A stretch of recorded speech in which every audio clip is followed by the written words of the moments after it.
আমাদের এখানে হরিনাম দেখতে গিয়ে আমি অত কিছু দেখবো আমি ভাবতেই পাই নাই। তো হ্যালো গাইস, ড্রেস দেখে তো বুঝতে পারছো আমি হয়তো কোথায় যাচ্ছি। হ্যাঁ গাইস, তোমরা ঠিকই ধরেছো, আমি যাচ্ছি এখন হরিনাম দেখতে। হেঁটে হেঁটে বন্ধুগুলো সবাই চলে এসেছি হরিনাম তলা। আমরা যখন এই যে হরিনাম এই শুরু হয়েছে, আজকে তাড়াতাড়ি এলাম একটু। দেখতে পাচ্ছ গাইস, রেডি হচ্ছে সবাই, নাটক হবে ওই জন্য। নাচ গান সব শেষ হয়ে গিয়েছে, এরপর চালু হয়েছে নাটক। এখন শিব আর কালীর থিমের উপরে নাটকটা চলছে। আমাদের এখানে অত ভালো হরিনাম হয় না, কিন্তু এবারে একটু ভালোই হয়েছে। অনেকক্ষণ রাবণের নাটক হওয়ার পর মা কালী এসেছে। এরপর ভিডিও করার জন্য আমি কোন ভিড়ে একাই বসে আছি, ছেলেগুলো কেউ আসে নাই, আমি একাই এসেছি ভিডিও করতে। তোমাদের জন্য অত কষ্ট করে ব্লগ বানাচ্ছি, তাও তোমরা একটা ফলো করে সাপোর্ট করছো না গাইস। একটা ফলো করে প্লিজ সাপোর্ট করো। যে দলটা প্রথমে নাটক করছিল সেই দলটা নাটক করা শেষ হয়ে গেছে, আর একটা দল আছে সেই দলটা এসেছে নাটক করতে। মা দুর্গা থিমের উপরে হচ্ছিল এই নাটকটা, অনেক ভালো লাগলো দেখতে। অনেকক্ষণ মা দুর্গার অসুরের যুদ্ধ হওয়ার পর দেখছি যে তুলসী মন্দিরটা ছিল, সেই তুলসী মন্দিরটা ভেঙে সিংহটা বেরোচ্ছে। মা দুর্গা আর মহিষাসুরের থিমটা শেষ হওয়ার পর আবার চালু হয়েছে শিব বাবা আর মা কালী। কিন্তু এটা একটু আলাদা রকম আছে। তো গাইস, আমি আর অত কিছু বলতে পারলাম না, তোমরা সবাই ভিডিওর মাধ্যমে দেখে নাও।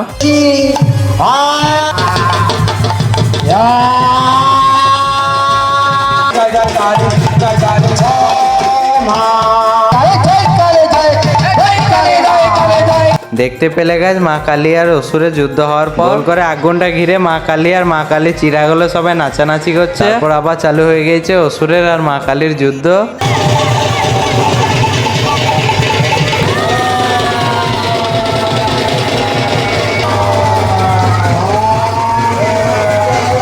তারপর আবার দেখছি শিব বাবা এসে শিব বাবার মাথা থেকে আগুন বেরোচ্ছে। শিব বাবা আমাদের সবাইকে একটু তাণ্ডব করে দেখে দিচ্ছে। দেখতে পাচ্ছ গাছ, মা কালী আর মা কালী চিরারা কত সুন্দর তাণ্ডব দেখাচ্ছে। মা কালী আর মা কালী চিরারা অসুরগুলোকে বধ করে আবার তাণ্ডব করছে। তোমরা তো জানো মা কালী তো রাগ থামায় না, মা কালীর রাগ থামানোর জন্য শিব বাবা নিচুনে শুয়ে যায়। গাইস, এখানে অবধি শেষ হলো আমাদের রাসলীলা। আমাদের এখানে রাসলীলার হরিনাম কেমন হয়েছে একটু কমেন্ট করে জানাবে। গাইস, তোমরা কোথা থেকে ভিডিওটা দেখছো কমেন্ট করে জানাবে অবশ্যই। হরিনাম শেষ হওয়ার পর দেখছি পায়েস দিচ্ছে, সবাই পায়েস নিচ্ছে। আমি তো পায়েস খাই না, ওই জন্য নিতে যাই না। তাহলে গাইস, আজকে ভ্লগ অতটুকুই, কালকে ভ্লগ দেখা হচ্ছে, বাই।